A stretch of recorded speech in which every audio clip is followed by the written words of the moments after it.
Bonjour à toutes et à tous. Alors je suis très content de vous retrouver aujourd'hui pour cette nouvelle vidéo. Comme vous avez pu le voir, j'ai lancé récemment une playlist qui s'appelle Tuto, où plusieurs tutoriels vont suivre comme celui-là aujourd'hui. Donc comment bien conserver ses batteries. J'ai trouvé que c'était un point important à aborder avec vous, tout simplement pour vous éviter de mauvaises expériences et au point de vue de la sécurité, bien entendu. Alors comme vous le savez, vos appareils, drones, hélicoptères, voitures, fonctionnent sur des batteries, pour celles qui ne sont pas thermiques bien entendu.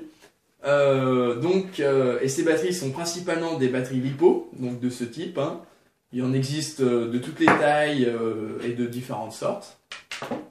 Ces batteries LiPo, qui signifie lithium polymère, c'est des batteries très puissantes, donc qui permettent de délivrer une très grosse puissance pour vos moteurs et aussi donc de vous offrir des autonomies plutôt assez correctes aujourd'hui. Ces batteries, néanmoins, comme son nom l'indique, ce sont des batteries chimiques, donc qui sont très instables et dangereuses.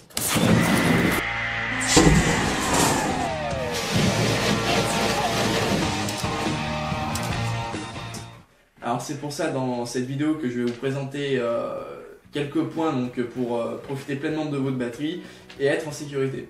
Alors premier point, c'est le stockage. Alors votre batterie, quand vous ne pensez pas l'utiliser pendant un certain moment, rechargez-la à environ 40%. Donc pour ce faire, vous pouvez la recharger entièrement à 100% et après utiliser votre appareil un certain moment pour descendre à 40%. Ensuite, le deuxième moyen, c'est d'utiliser, c'est de recharger votre batterie pendant, admettons, si votre batterie met en principe 3 heures de charge, vous pouvez la charger pendant 1h20, admettons, pour être environ 40%.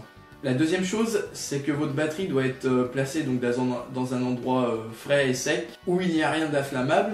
Donc c'est pour cela que je vous recommande d'investir dans des sacs pour LiPo qui s'appellent des LiPo Safe. Alors c'est des sacs un peu en Kevlar qui se présentent de cette manière,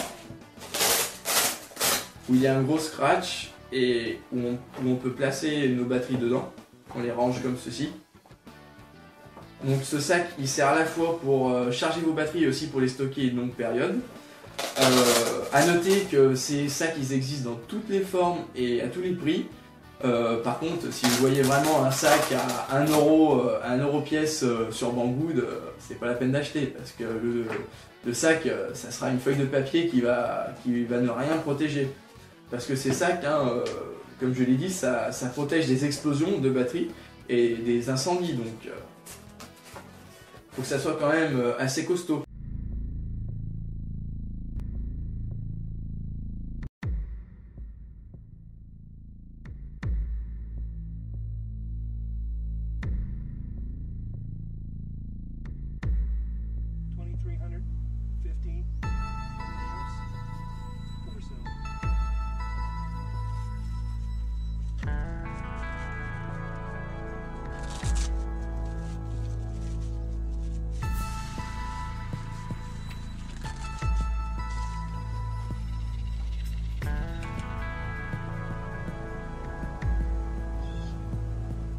Si vous n'avez pas toujours ce genre de sac, vous pouvez, moi on m'a dit que le meilleur moyen c'était dans un endroit où il n'y a rien d'inflammable et sous un pot de flore que vous retournez. Bien entendu, quand vous chargez vos batteries, vous les surveillez toujours, vous ne laissez jamais un chargeur tout seul sur secteur, parce qu'il peut toujours avoir un risque d'incendie.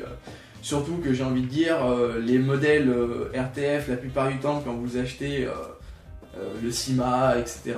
C'est des chargeurs de très basse qualité, donc il peut toujours avoir un défaut de fabrication.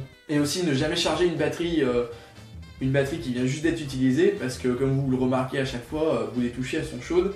Donc laissez bien refroidir vos batteries avant de les charger, parce que vous allez d'une vous abîmer vos batteries et de deux vous risquez l'incendie. Retenez bien ces points pour être en sécurité et profiter pleinement de votre appareil comme un drone, etc.